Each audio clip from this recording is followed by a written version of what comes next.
মুসলমানের ছেলেরা, জি হা শুনে রেখে দিন, হাজি বান্দাগণ হজবাকে যান।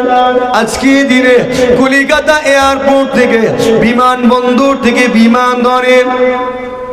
কিন্তু একটা সময় ছিল এই হাজি বান্দাগুলো কলিকাতা খিদিরপুর থেকে হজ যাত্রা শুরু করতেন। ঠিক বলছি না ভুলবো? কোথা থেকে? খিদিরপুর থেকে পানির জাহাজে করে। পুরনো মানুষকে জিজ্ঞাসা করবেন, উত্তর পাবে। পানির জাহাজে করে যেতেন। এখানে কবে এলো? আগে কোথায় যেতে হতো? তার আগে যেতে হতো এখান থেকে মুম্বাই, মুম্বাই থেকে পানির জাহাজে করে যেতে হতো হজে।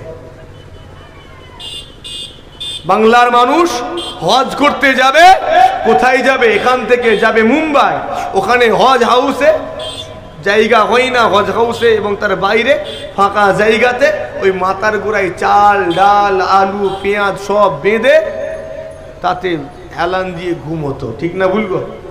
হ্যাঁ, 4 দিন 5 দিন অপেক্ষা করার পরে যেদিন জাহাজ ছাড়বে সব নিয়ে উঠবে। তো যখন রেখেছে লুট হয়ে গেল একবার মুম্বাইয়ে, দুষ্কৃতীরা সব লুট করে নিয়ে চলে গেল। মুরিদগুলোর বড় অসুবিধা হলো। হজ থেকে ঘুরে এসে দাদা পীরের কাছে এসে বলতে লেগেছেন, হুজুর বিয়াদবি মাফ করবেন, এবারে হজ করতে গিয়ে খুব কষ্ট পেয়েছি। কেন হুজুর?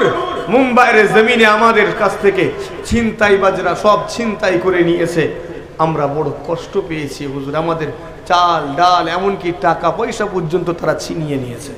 হুজুর কেবলা চিন্তা করলেন, এ তো বড় মুশকিল ব্যাপার, এটা আজকে ঘটেছে, আগামী দিনে ঘটবে না এমন কোনো ব্যাপার আছে?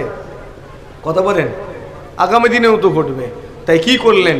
ব্যবস্থা করলেন, আর আমার বাংলা জমিন থেকে হাজিরা মুম্বাই যাবে না। একবার জোরে হয় না, আর একটু আস্তে করে। জি গা শুনে রেখে দিন, আপনারা মাপির মুজাহিদ জামান হুজুর কিবলা কি করলেন?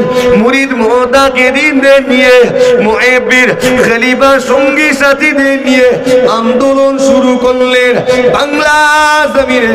হুজুর আমার এমন আন্দোলন তৈরি করলেন, তৎকালীন ব্রিটিশ সরকার হুজুরের আন্দোলনে কেঁপে গিয়েছিল, হুজুরের দাবিটাকে মানতে বাধ্য হয়েছিল। কি দাবি ছিল?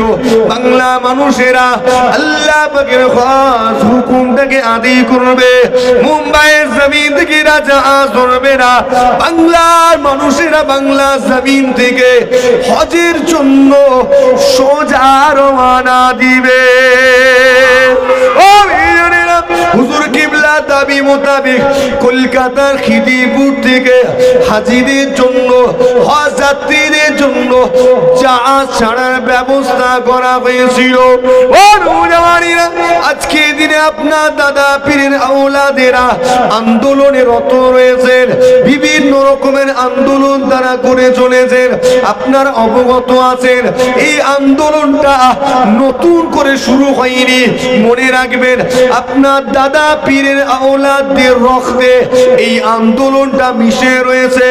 যখনই অন্যায় দেখেছেন, যখনই জুলুম দেখেছেন, আমার দাদা পীর আন্দোলন করেছেন, দাদা পীরের আওলাদেরাও সেই দাদা পীরের দেখিয়ে দেওয়া পথ অনুসরণ করে আজকে দিনেও আন্দোলন করে থাকে।